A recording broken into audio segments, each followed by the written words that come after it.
Alright, so here's part 2 of the McCulloch or whatever this thing is, chainsaw repair.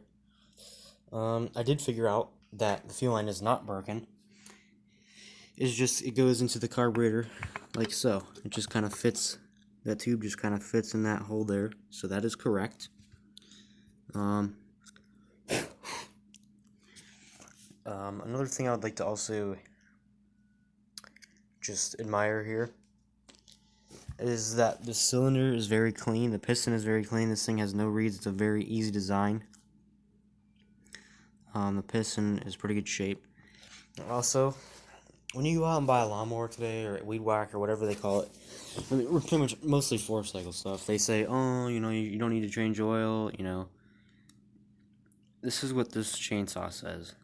Now, this is from the, early 70s, late 60s. It says, air filter, clean, let it focus, daily. I mean, that right there tells you the difference. That tells you the quality difference between things that were made in the 70s and things that were, are made today.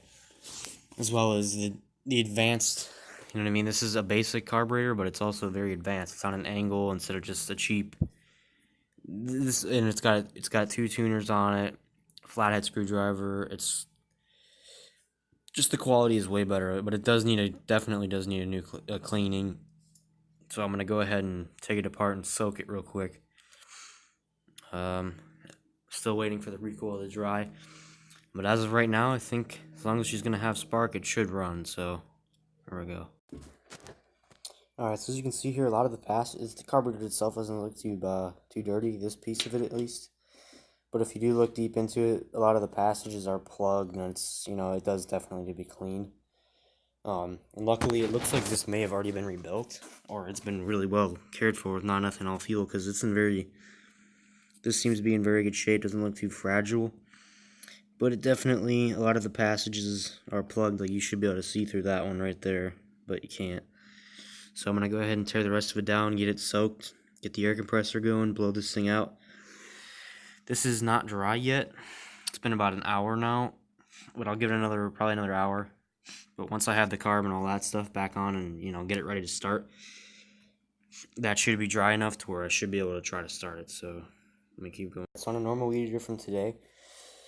These are supposed to move back and forth with the vacuum of the motor, so it can move the needle. So like when it's at high RPM, it can open it to let more fuel in, and when it's at low RPM, it can just let a little bit of fuel in. But this, I'm not sure if I want to take this off, but so far it looks pretty clean. And there's a reason somebody stopped using it, or maybe not, but I'm going to go ahead and be really careful trying to get this off. I've gotten pretty lucky with these other two over here. This plastic piece is pretty clean, and that looks pretty decent shape. So I just need to get this one off, and if I can, then we'll be alright. So here we go. Alright, so let me show you what happens when gas sits in a contained spot for, 20 years. This is what used to be gas right here, and now it is literally paper. That is like, it's actual paper in there. But I did get the diaphragm off. I ended up ripping it pretty severely, but it's not too bad, so I think it might still work. But the needle seems free, but I'm gonna take it apart anyways because I've already gotten it so far that I might as well. It's looking like as long as we can get everything back together well and the recoil is not going to break right after I put it on, this thing is probably, I'm not guaranteeing anything myself, but I would say that it probably will run as long as I get it back together right. So, yeah. Alright, so I successfully got the carburetor completely apart. So now I'm going to go ahead and start soaking the parts and cleaning them up. Alright, so I got everything in my, every part that needs to be cleaned in my little parts washer here. I don't know if this thing's supposed to have motor oil in the gas, but I'm just going to use regular 2-cycle oil anyways. I'm going to put a little bit of oil down the cylinder there just because this thing's been sitting for really long. I don't know if you guys are going to see it run in this video. It's probably going to be the next one. Or if it's going to run, I'm not making any promises, but let me get the carburetor, let me get it fully clean, back together, and then we'll just go. Alright, so I got the carb all clean, all the components here. Everything came pretty clean. There's still a lot of residue on this thing, but I scrubbed it the best I could, so Next clip will be me with it all back. Carbs in one piece. Well, my silly ass just put everything back together and forgot the main thing that you have to do while it's not bolted, which would be the throttle linkage. So now I'm totally screwed and I have to take it all apart again. So here we go with that. Alright, everything is back on and together properly. Now the throttle linkage is working properly again. So now I'm just going to put that cover back on. JB Weld usually says about 4 to 6 hours here, but it's pretty, it's not too humid out today, and this feels pretty rock solid in here, so I'm just going to call it okay. Hopefully we don't get any leaks out of here, because this looks like it may have shrunk. Usually they get bigger, but that might have shrunk. But, yeah, I'm going to put it all back together. I'm not even going to clean the fuel tank. It looks... Well, let me actually use the camera to look inside there. Alright. You know, I'm not going to say that's too bad, but it probably should. Is it sand in there? No, I guess it's just the texture of the tank. You know, it looks alright. I'm just going to call that good. So,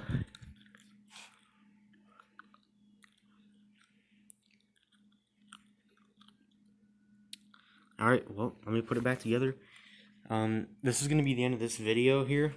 I'm going to start a part 3 once it's back together, and it's going to be the attempted start. I got a pretty good feeling this is going to break, because the starting instructions say that in order for it to start, you have to pull it repeatedly. Like, it has to be a constant. It has to be a, like you can see. You can see number 5 instruction is pull string rapidly. I believe the idea behind that is it has to be spun over fast enough for it to finally fire. I did end up putting oil right down the intake with the carburetor off, so it is now, for the majority, ready to run. I'm going to put it back together, and I think as long as this holds up and we don't have any fuel leaks and we get everything working properly, and it should start. It should potentially run. So that's the end of this video. Thanks for watching. Part 3 is still coming, but after that it's going to be more garage sale finds. I got a busy week ahead of me, so yeah. Alright, well, thanks for watching.